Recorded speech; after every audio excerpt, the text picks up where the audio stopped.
नमस्कार, मैं हूं प्रदीप कुमार। आप देख रहे हैं पॉलिटिकल आइडिया। पॉलिटिकल आइडिया के आज के इस अंक में एक बार फिर आप सभी दर्शकों का बहुत बहुत स्वागत है। मित्रों, आज हम फिर एक बार एक दिन के ब्रेक के बाद मीन्स राहुल गांधी की वोटर अधिकार यात्रा, कल उसके लिए रेस्ट डे था, ब्रेक पर थे राहुल गांधी वापस दिल्ली चले गए थे। आज फिर एक बार ये वोटर अधिकार यात्रा आज 4 विधानसभा सीटों को कवर करेगी। आपको पता है, मैं प्रतिदिन आप जिस रास्ते से जिन विधानसभा क्षेत्रों को राहुल गांधी की ये वोटर अधिकार यात्रा कवर करती है, उन विधानसभा सीटों का विश्लेषण, चुनावी विश्लेषण, राजनीतिक विश्लेषण लेकर आपके समक्ष आता रहा हूं। आज आपके सामने प्रस्तुत है 4 विधानसभा सीटों का विश्लेषण। एक सुपौल जिला का सुपौल विधानसभा सीट और फिर 3 विधानसभा क्षेत्र हैं मधुबनी जिला का फूलपरास, झंझारपुर और मधुबनी। मित्रों, ये 4 के 4 विधानसभा सीटें ऐतिहासिक हैं। ठीक है, ऐतिहासिक क्यों है इसलिए मैं बताऊं कि सुपौल, सबसे पहले शुरुआत करते हैं। सुपौल वह क्षेत्र है जिसे कि सहरसा जिले से काटकर नया जिला का निर्माण हुआ और इस जिले के निर्माण का श्रेय जिस व्यक्ति को जाता है वो नाम है विजेंद्र प्रसाद यादव। और विजेंद्र प्रसाद यादव बिहार के कुछ गिने चुने वैसे विधायकों में हैं, प्रेम कुमार की तरह, गया की तरह, जो कि लगातार 8 बार से चुनाव जीत रहे हैं। 1990 के बाद कभी चुनाव नहीं हारे। 1990 से विजेंद्र प्रसाद यादव, ठीक है, 90 और 95 का चुनाव उन्होंने जनता दल की टिकट पे लड़ा, जीता।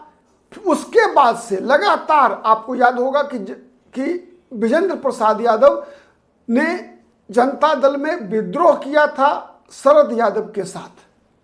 शरद यादव ने जब जनता दल से अलग हुई, जनता दल टूटी बिहार में, तो पहला हिस्सा तो टूटा नीतीश कुमार के साथ, समता पार्टी बनी। दूसरा हिस्सा जब लालू प्रसाद यादव 1997 में जेल जाने लगे राबड़ी देवी को मुख्यमंत्री बनाकर, तो फिर जनता दल राष्ट्रीय, जो जनता दल में के बदले राष्ट्रीय जनता दल बनी, तो उसमें विद्रोह हुआ और उस विद्रोह का नेतृत्व दिल्ली में शरद यादव कर रहे थे, बिहार में विजेंद्र प्रसाद यादव कर रहे थे। और जनता दल यूनाइटेड के बिहार में पहले प्रदेश अध्यक्ष बने थे विजेंद्र प्रसाद यादव। बाद में वही जनता दल यूनाइटेड और समता पार्टी दोनों मर्ज कर गई। तो आज लगातार 1990 से 2025 तक विजेंद्र बाबू एमएलए हैं, विधायक हैं उस क्षेत्र के। और जब से नीतीश कुमार सरकार बना है, नीतीश कुमार जब से मुख्यमंत्री हैं 2005 से अब तक, लगातार विजेंद्र प्रसाद यादव बिहार में मंत्री हैं। साथ ही विजेंद्र प्रसाद यादव, मुझे लगता है कि शायद longest serving energy minister of Bihar होंगे। ऊर्जा मंत्री के रूप में सबसे लंबा कार्यकाल अगर किसी मंत्री का होगा तो मुझे लगता है बिहार के इतिहास में विजेंद्र बाबू का होगा, विजेंद्र प्रसाद यादव का होगा। ठीक है, सुपौल वह जिला है, वह जगह है जो जाना जाता है उग्रतारा स्थान के लिए, लक्ष्मीनाथ गोसाई के लिए। और ये विधानसभा सीट ऐसा है जिसमें मुझे लगता है कि अभेद्य किला है विजेंद्र प्रसाद यादव का। 90-95 में दोबारा रहूं जनता दल की टिकट पर, उसके बाद से लगातार जनता दल यूनाइटेड की टिकट पर विजेंद्र प्रसाद यादव चुनाव जीतते रहे हैं। ठीक है, तो ये सबसे एक इतिहास बना है। अगर हम चुनाव परिणाम की बात करें तो ये विधानसभा सीट 1952 में पहली बार इस विधानसभा सीट से विधायक बने थे लहटन चौधरी, जो कि कांग्रेस पार्टी के बिहार में जो अंतिम सरकार थी 1990 में, 85 से 90 वाली सरकार थी, उसमें लहटन चौधरी मंत्री हुआ करते थे। और शायद ही कोई कांग्रेस की सरकार ऐसी होती थी जिसमें लहटन चौधरी मंत्री नहीं होते थे। ठीक है, तो ये वो विधानसभा सीट है, सुपौल ऐतिहासिक विधानसभा सीट है। इस विधानसभा सीट में एक बात याद रखिए कि बहुत कम बार ऐसा मौका मिला जब कांग्रेस पार्टी के चुनाव जीत पाई। समाजवादियों का एक प्रकार से गर्व रहा। लहटन चौधरी और प्रमोद कुमार सिंह 2 बार जीते थे, 80 से 85, 85 से 90, और ऐसे ही बीच में एक आध बार करके कांग्रेस पार्टी वहां से जीती है। ठीक है, तो एक सुपौल विधानसभा सीट है। उसके बाद हम बात कर तो सुपौल की मैं बताऊं 2020 में हर बार मार्जिन इनका बढ़ता जा रहा है। ठीक है, 2020 के चुनाव में विजेंद्र बाबू को मिला था वोट 86,174। इनके खिलाफ कांग्रेस ने मिन्नतुल्लाह अंसारी रहमानी को उम्मीदवार बनाया था और उनको 28,099 वोटों से विजेंद्र प्रसाद यादव हराए थे। एलजेपी के प्रभाष चंद्र मंडल भी उम्मीदवार थे, इनको 8,500 वोट मिला था, 8,515। उसी प्रकार से 2015 में किशोर कुमार मुन्ना को विजेंद्र प्रसाद यादव, चूंकि उस समय बीजेपी अलग थी, जेडीयू का तालमेल था आरजेडी के साथ, तो विजेंद्र प्रसाद यादव को 82,295 वोट मिला था और बीजेपी के किशोर कुमार मुन्ना को 44,898 वोट, इसका मतलब 37,397 वोट से बीजेपी को विजेंद्र बाबू ने हराया था। उसी तरह से 2010 में विजेंद्र प्रसाद यादव को मिला था 55,179 वोट और इन्होंने आरजेडी के रविंद्र कुमार रमन को 15,400 वोट से हराया था। रविंद्र कुमार रमन को मिला था 39,779 वोट। ठीक है, कांग्रेस पार्टी के जो पूर्व विधायक थे 85 से 90 में प्रमोद कुमार सिंह, उनको मिला था 14,251 वोट और ये तीसरे नंबर पर रहे थे प्रमोद कुमार सिंह। अब बात करते हैं फुलपरास। फुलपरास भी एक तरह से कह लीजिए कि ऐतिहासिक विधानसभा सीट है। क्यों, इसका कारण मैं बता रहा हूं। 1990 से लेकर अब तक या कभी भी कह लीजिए, बिहार की दो प्रमुख राजनीतिक दल आज तक चुनाव नहीं जीत सकी है। यहाँ फुलपरास में दो प्रमुख मतलब नंबर 1 और नंबर 2 नंबर की पार्टी, मतलब बीजेपी और आरजेडी आज तक फुलपरास विधानसभा सीट से चुनाव नहीं जीत पाई आज तक। ये सबसे बड़ा रिकॉर्ड है। ऐसा रिकॉर्ड शायद ही बिहार में बहुत इक्के दुक्के विधानसभा सीट होंगे जहां आरजेडी या बीजेपी, किसी ने इन दो बड़े प्रमुख दल ने आज तक चुनाव नहीं जीता। ठीक है, अब बात करते हैं दूसरा कारण ये है फुलपरास की के बारे में जानने की कि यह विधानसभा सीट भी समाजवादियों का घर रहा, कांग्रेस का भी रहा, लेकिन समाजवादी कई नेता यहां से जुड़े रहे। ये फुलपरास विधानसभा सीट धनिक लाल मंडल, जो कि समाजवादी राजनीति में बिहार के एक बड़े चेहरे के रूप में धनिक लाल मंडल को जाना जाता है। पूर्व में केंद्रीय मंत्री रहे, बिहार में विधानसभा के अध्यक्ष रहे, साथ ही राज्यपाल रहे विश्वनाथ प्रताप सिंह की सरकार के दौरान। ठीक है, तो ये धनिक लाल मंडल भी फुलपरास से विधायक भी रहे थे ये। ठीक है, उसके अलावा फुलपरास जाना जाता है कर्पूरी ठाकुर का भी विधानसभा सीट रहा है। पूर्व मुख्यमंत्री स्वर्गीय कर्पूरी ठाकुर भी यहां से विधानसभा चुनाव जीत चुके हैं। क्योंकि मैं बताऊं आपको 1977 में 1977 में जब कर्पूरी ठाकुर मुख्यमंत्री बने तो कर्पूरी ठाकुर उन दिनों समस्तीपुर से लोकसभा के सांसद थे, पहली बार लोकसभा में जीते थे, लेकिन मुख्यमंत्री बने तो 6 महीने के अंदर इनको विधानसभा का सदस्य या विधान परिषद का सदस्य बनना जरूरी था। तो कर्पूरी ठाकुर के लिए पूर्व में केंद्रीय मंत्री रहे, सांसद भी रहे हैं झंझारपुर से देवेंद्र प्रसाद यादव, समाजवादी नेता रहे हैं, पूर्व में केंद्रीय मंत्री भी रहे हैं आरजेडी कोटे से, जनता दल कोटे से, मतलब विश्वनाथ प्रताप सिंह की सरकार में और फिर देवगौड़ा की सरकार में भी, गुजराल की सरकार में भी ये मंत्री रहे हैं देवेंद्र प्रसाद यादव। झंझारपुर के पूर्व सांसद के रूप में मंत्री रहे। धनिक लाल मंडल भी केंद्र में मंत्री रहे, झंझारपुर लोकसभा सीट के सांसद के रूप में, साथ ही राज्यपाल रहे हरियाणा के, बिहार में विधानसभा के अध्यक्ष रहे जब ये फुलपरास से विधायक हुआ करते थे। तो इसीलिए ये फुलपरास विधानसभा सीट का काफ़ी महत्व है, ऐतिहासिक विधानसभा सीट है ये। ठीक है, तो ये फुलपरास की विशेषता है। वर्तमान में यहाँ से विधायक हैं शीला मंडल, जो कि बिहार सरकार में ट्रांसपोर्ट परिवहन मंत्री हैं। ठीक है, लगातार।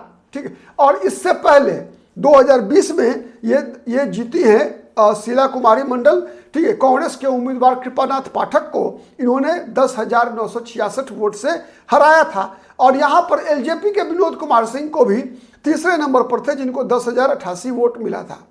ठीक है, ये साथ ही पूर्व विधायक गुलजार देवी जो 2015 में थी, तो जनता दल यूनाइटेड ने उनको टिकट काट दिया था, तो वो भी निर्दलीय लड़ गई थी, लेकिन प्रदर्शन अच्छा नहीं रहा, मात्र 4939 वोट इनको मिल पाया था। उसी तरीके से 2015 में मैंने बताया गुलजार देवी एमएलए थी, उनको टिकट 2020 में काट दिया था जनता दल यूनाइटेड ने। तो 2015 में इनको मिला था 64,368 वोट। और इन्होंने बीजेपी के रामसुंदर यादव को, चूंकि 2015 का विधानसभा चुनाव बीजेपी और जेडीयू अलग अलग लड़ी थी, तो बीजेपी के रामसुंदर यादव को गुलजार देवी ने चुनाव में हराया था 2015 के चुनाव में, ठीक है, 13,415 वोट से गुलजार देवी को मिला था 64,368 वोट और रामसुंदर यादव को मिला था 50,953 वोट। ठीक है, 2010 की बात करें हम, 2010 में भी गुलजार देवी चुनाव जीती थी, लगातार 2 चुनाव जीती गुलजार देवी। ठीक है, 36,113 वोट इनको मिला था। इन्होंने आरजेडी के वीरेंद्र कुमार चौधरी, जो कि बाद में 2014 में बीजेपी से लोकसभा के लिए चुने गए, सदस्य बने, एमपी बने, उनको हराया था 12,344 वोट से। वीरेंद्र कुमार चौधरी को मिला था 23,769 वोट और इस बार निर्दलीय सत्यनारायण अग्रवाल 9108 वोट लाकर तृतीय नंबर पर रहे थे। ठीक है, अब जब बात करते हैं हम इसका इतिहास का, तो 90 से आप देखेंगे तो 90 में राम कुमार यादव जनता दल के उम्मीदवार थे, 95 में भी आप देवनाथ यादव, 95 में कांग्रेस पार्टी के देवनाथ यादव, जिनकी पत्नी, उन्हीं देवनाथ यादव की पत्नी गुलजार देवी, जो कि 2010 और 2015 में जनता दल यूनाइटेड की एमएलए रही, उनके पति देवनाथ यादव ने 95 में कांग्रेस पार्टी के टिकट पर चुनाव जीता। 2000 में यहाँ से देवनाथ यादव हार गए और उनको राम कुमार यादव ने हराया। ठीक है, 2005 का दोनों चुनाव समाजवादी पार्टी के टिकट पर जीते देवनाथ यादव। पहला चुनाव जीते कांग्रेस के टिकट पर, फिर चुनाव जीता उन्होंने समाजवादी पार्टी के टिकट पर 2005 का दोनों, फरवरी वाला भी और अक्टूबर वाला भी। फिर 2010 में और 15 मैंने बताया आपको कि जेडीयू के टिकट पर उनकी पत्नी देवनाथ यादव की पत्नी गुलजार यादव चुनाव जीती। ठीक है, तो यही फुलपरास विधानसभा सीट। अब हम बात करते हैं तीसरा झंझारपुर, यह भी ऐतिहासिक विधानसभा सीट है। पूर्व मुख्यमंत्री डॉक्टर जगन्नाथ मिश्रा का विधानसभा सीट है। डॉक्टर जगन्नाथ मिश्रा जब तक मुख्यमंत्री रहे यहीं से चुनाव जीतते रहे, विधानसभा के सदस्य रहे, लगातार जो है वो 72 से लेकर 1995 तक, सॉरी 90 तक लगातार जो है डॉक्टर जगन्नाथ मिश्रा यहाँ से विधानसभा के चुनाव जीतते रहे, 5 बार लगातार यहाँ से जीते।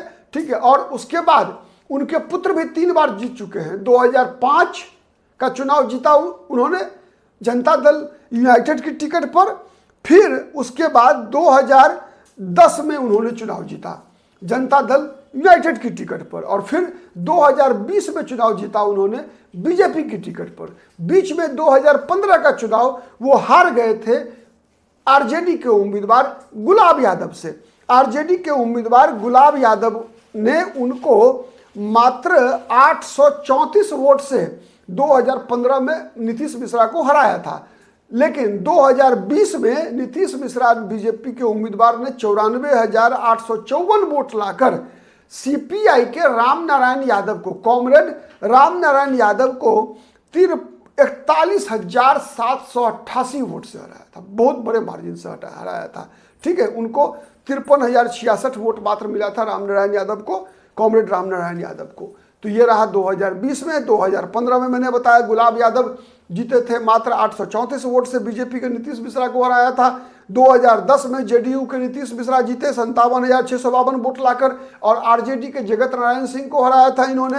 ठीक है, इस बार फिर अगर बात करें एनडीए की, तो नीतीश मिश्रा का टिकट लगभग फाइनल है, कहीं कोई उसमें जो है कोई बेईमानी शैतानी होने का संभावना नहीं है। हाँ, महागठबंधन के उम्मीदवार बदल सकते हैं। एक तरफ सीपीआई के राम कॉमरेड भी तैयारी कर रहे हैं, रामनारायण यादव भी तैयारी कर रहे हैं, लगातार व्यस्त हैं। साथ ही वहां से वीआईपी की टिकट पर बिंदु गुलाब यादव, चूंकि बिंदु गुलाब यादव जो 2015 में नीतीश मिश्रा को जिन्होंने हराया था 834 वोट से, तो उन्हीं की पुत्री है और डिस्ट्रिक्ट बोर्ड की चेयरमैन है, जिला परिषद की अध्यक्ष है। ठीक है, बिंदु गुलाब यादव। तो संभावना है कि वीआईपी से उनको टिकट मिले और विकासशील इंसान पार्टी मुकेश सहनी की पार्टी से चुनाव लड़े। वो ये विधानसभा सीट है, ऐसा इसमें 4 वर्ग के लोग सबसे अधिक संख्या में हैं, ब्राह्मण, मुसलमान, यादव और धानुक। ठीक है, ये इन 4 जातियों का प्रभाव झंझारपुर विधानसभा सीट पे है। ठीक है, उसके बाद हम बात करते हैं मधुबनी विधानसभा सीट की। मधुबनी विधानसभा सीट मित्रों ये ऐसा है कि यहाँ पर सबसे ज़्यादा वोट मुसलमानों का है। सबसे ज़्यादा मुस्लिम मतदाता हैं, लगभग 80,000 के आसपास, 50,000 के आसपास ब्राह्मण हैं, वैसे भी लगभग 55,000 के आसपास है। ठीक है, तो ये 3 प्रमुख सामाजिक समूह है जिनकी यहाँ पर सबसे अधिक आबादी है। ये विधानसभा सीट भी ऐसी है मित्रों जहाँ से एक पूर्व मुख्यमंत्री चुनाव लड़ चुका है, चुनाव जीत चुका है। मैं बताऊं आपको, मधुबनी विधानसभा सीट एक ऐसी विधानसभा सीट है जहाँ से बिहार के पूर्व मुख्यमंत्री अब्दुल गफूर जब मुख्यमंत्री बने, उनको वो भी उन दिनों विधानसभा के सदस्य नहीं थे, उनको भी विधानसभा चुनाव जीतना था। तो अब्दुल गफूर जो कि मतलब जो सारण प्रमंडल है वहां के रहने वाले मूल निवासी थे, लेकिन वो मधुबनी आकर चुनाव जीते। और ऐसा कहा जाता है कि स्वर्गीय प्रधानमंत्री इंदिरा गांधी ने स्वर्गीय रेल मंत्री भारत सरकार ललित नारायण मिश्रा को ये जिम्मेवारी दिया था कि आप अब्दुल गफूर को ले आइए और चुनाव जिता कर लाइए। तो अब्दुल गफूर को मधुबनी से चुनाव जिताकर ललित नारायण मिश्रा ले गए थे। जहां तक बात इधर के 3 विधानसभा क्षेत्रों की है, तो देखिए मित्रों, यहाँ पर जो है मुकाबला लगातार जो है 90 के बाद से, मैं बताऊँ आपको, कभी एक मजबूत कांग्रेस का गर हुआ करता था, सीपीआई वामपंथी भी यहाँ से जीता करते थे, समाजवादी राजकुमार महासेठ भी कई बार चुनाव यहाँ से जीता इन्होंने। साथ ही 90 के बाद से बीजेपी भी कई चुनाव जीतने में यहाँ से कामयाब रही। बीजेपी की टिकट पर रामदेव महतो 3 बार या 4 बार शायद यहाँ से एमएलए रह चुके हैं। अगर हम बात 2020 विधानसभा चुनाव की करें तो 2020 में आरजेडी की टिकट पर समीर महासेठ ने वीआईपी के उम्मीदवार, क्योंकि 2020 में ये सीट बीजेपी ने महागठबंधन में वीआईपी को दे दिया था और बीजेपी की टिकट पर सुमन महासेठ, वीआईपी के टिकट पर सुमन महासेठ, तो वीआईपी को सीट ही नहीं दी थी बीजेपी ने उम्मीदवार भी दिया था। ठीक है, तो बीजेपी के जो नेता थे सुमन महासेठ, वही वीआईपी की टिकट पे लड़े थे। अगर ये भी जीते होते वीआईपी से तो ये भी बीजेपी में आ गए होते, मिश्री लाल यादव और ये जो राजू कुमार सिंह और ये जो स्वर्णा सिंह की तरह जो है ये भी आ गए रहते। तो ऐसे ही सुमन महासेठ हैं, तो सुमन महासेठ को 11,835 वोट से समीर महासेठ जो मैंने बताया ना कि समाजवादी नेता राजकुमार महासेठ, तो उनके पुत्र हैं। ठीक है, सूरी समाज से आते हैं, वैश्य वर्ग से आते हैं, और यहीं पर एलजेपी के अरविंद पुरबे को 15,818 वोट मिला था। और बीजेपी का जो पूर्व विधायक जो जीते हुए थे लेकिन उनका टिकट काट दिया गया था, तो वो भी बागी के रूप में निर्दलीय लड़ गए थे, तो वो भी 8,247 वोट काटे थे। और ये प्रमुख कारण था 2020 में कि बीजेपी का सुमन महासेठ यहाँ हार गए थे। उसका सबसे बड़ा कारण यही था कि बागी, बीजेपी के कई बागी खड़े हुए थे। ठीक है, मिहिर कुमार झा खड़े हुए थे बीजेपी के नेता, उसके बाद रामदेव महतो जो पूर्व विधायक हैं वही उम्मीदवार थे। ठीक है, इस तरीके से बीजेपी को सबवोटेज किया गया। फिर 2015 की बात करते हैं। 2015 में आरजेडी के समीर महासेठ 76,823 वोट लाते हैं और बीजेपी के रामदेव महतो जिनको 69,516 वोट मिलता है, तो इनको भी 7,307 वोट से हराने में कामयाब हो जाते हैं। समीर महासेठ लगातार 2 बार से जीत रहे हैं, 15 भी जीता, 20 भी जीता, 25 में क्या होगा कहना मुश्किल है। संभावना है आरजेडी की टिकट पर समीर महासेठ ही लड़ेंगे, इसकी संभावना पूरी है। आपको पता है तेजस्वी यादव जब अभी नीतीश कुमार की सरकार में मंत्री थे, उप मुख्यमंत्री थे, तो इन दिनों समीर महासेठ भी उद्योग विभाग के मंत्री थे, उद्योग मंत्री थे। कुशल मधुर बोली बोलने वाले, वैसे भी कहा जाता है मिथिला को मधुर बोली बोलने वाले लोग होते हैं, तो समीर महासेठ की सबसे बड़ी पहचान है कुशल, व्यवहार कुशल है, मीठा बोलते हैं। ठीक है, 2010 में लेकिन रामदेव महतो ने जीत हासिल किया था बीजेपी की टिकट पर, 44,817 वोट मिला था इनको। और इन्होंने आरजेडी के नैयर आजम को, जिनको कि 44,229 वोट मिला था, उनको 588 वोट से हराने में बीजेपी के रामदेव महतो कामयाब हुए थे। और इस बार 2010 में चूंकि कांग्रेस पार्टी का तालमेल नहीं था आरजेडी के साथ, तो कांग्रेस पार्टी के किशोर कुमार झा को 10,291 वोट मिला था। तो इस प्रकार से आज इन्हीं 4 विधानसभा सीटों से होकर राहुल गांधी और तेजस्वी यादव की ये यात्रा, वोटर अधिकार यात्रा गुजरने वाली है। तो इन सीटों का विश्लेषण मैंने आपके समक्ष प्रस्तुत किया।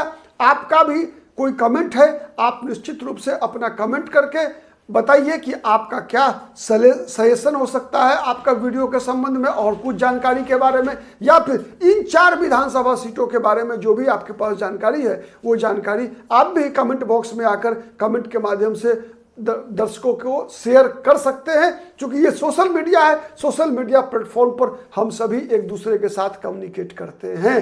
ठीक है, आज के लिए इतना ही। बहुत बहुत धन्यवाद। नमस्कार। जय हिंद, जय भारत।